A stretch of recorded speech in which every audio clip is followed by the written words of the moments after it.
Hey, welcome. If you're running a CPA firm that's growing, you know the feeling all too well. More clients, a mountain of work, and a team that's just stretched to its absolute limit. So today, we're going to dive into a really powerful strategy to scale your firm, but without scaling all that stress. So let's just start with a quick reality check. Does this sound familiar? Your firm's growing, which is great, but your team, they feel totally maxed out all the time. If that hits home, you are definitely not alone. This is honestly one of the biggest challenges in the entire accounting industry right now. Yeah, the pressure is coming from everywhere, isn't it? The whole landscape for CPAs has changed. You're trying to juggle way more complex compliance rules. Clients want things faster than ever, and they're looking to you for those high-level advisory insights. Then you just throw in the crazy seasonal spikes and rising costs, and you've basically got a perfect storm. So if the old model, just hire more people, can't keep up anymore, what's the alternative? Well, that brings us right to our main topic, the offshore solution. And it's really all about one thing, working smarter, not harder. Okay, so what does this actually look like in practice? We're talking about strategically partnering with a specialized team over in India. Now, the goal here isn't just to offload a bunch of tasks. The real magic is freeing up your best people, your core team, so they can focus on the high-value client-facing work that actually grows your firm. I love this analogy. Probably the best way to think about it is this. It's like adding a whole new extension onto your firm, fully staffed with skilled people. But you get to skip the cost and the headache of a new office or a bigger payroll. You're just extending your capabilities. But you might be wondering, why India specifically? It's a great question. So let's break down what's known as the India advantage and see why it works so incredibly well for U.S. firms. It really boils down to four key things. First, you've got this massive talent pool of skilled accountants who are already trained in U.S. standards.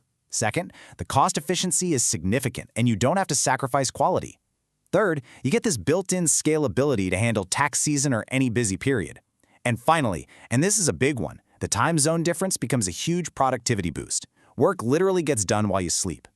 Okay, so that's the why. But how do you actually put this into practice? Let's get practical and look at where you can start to get an immediate, really noticeable impact on your firm's workload. For a lot of firms, the smartest, easiest starting point is bank reconciliation. Think about it. It's essential, it's super time-consuming, and it's repetitive. That makes it the absolute perfect process to delegate to prove that this model works. It's a real quick win. And the impact is pretty much immediate. Right away, you get a faster month-end close, you often see improved accuracy, and discrepancies get spotted earlier. But here's the most important part. By slashing this manual workload, you free up your senior staff for the stuff that really matters, high-value analysis and client strategy. All right, now let's talk about another really powerful tool here, white label services. This is an absolute game changer for any firm that's looking to expand. The concept is super simple. An offshore team does the work, but it's all delivered under your firm's brand. So to your client, it just looks like you've magically expanded your in-house team overnight. And honestly, it's no surprise why firms love this model so much. You can add brand new service lines without the long, expensive headache of the hiring process. You get to maintain complete control over your brand and your client relationships. And you can improve your turnaround times and scale your operations quietly and efficiently, all in the background. So if this is sounding interesting, you're probably thinking, okay, what's the next step? Well, this last section here is your playbook, your guide for getting started and really making this a success for your firm. But before we map out the steps, let's just be honest and tackle some of the common fears head-on. A lot of hesitation comes from some pretty outdated myths about outsourcing, so let's debunk a couple of the biggest ones right now.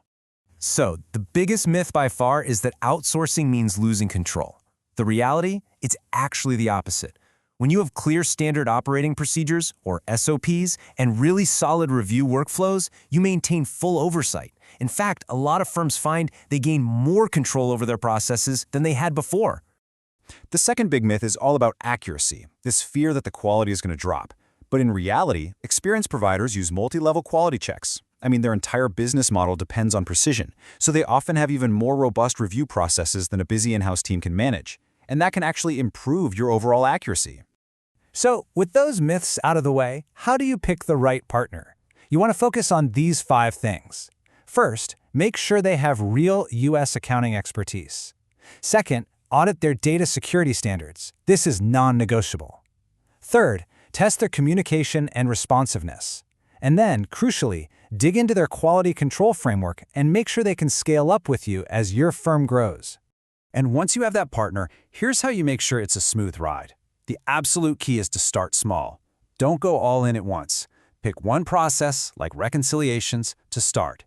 Document your workflows clearly, assign a single person on your team to be the coordinator, review performance all the time, and then, only then, do you start to scale up gradually. It's a low-risk approach that builds confidence and just works. And this really brings us to the core philosophy behind this entire strategy. Growth doesn't have to mean an overworked, burnt-out staff.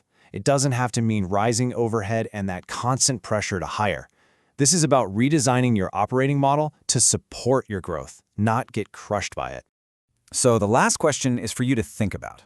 As you look at the future of your firm, all the pressures you're facing, and the goals you really want to hit, is your firm ready to build a smarter operating model?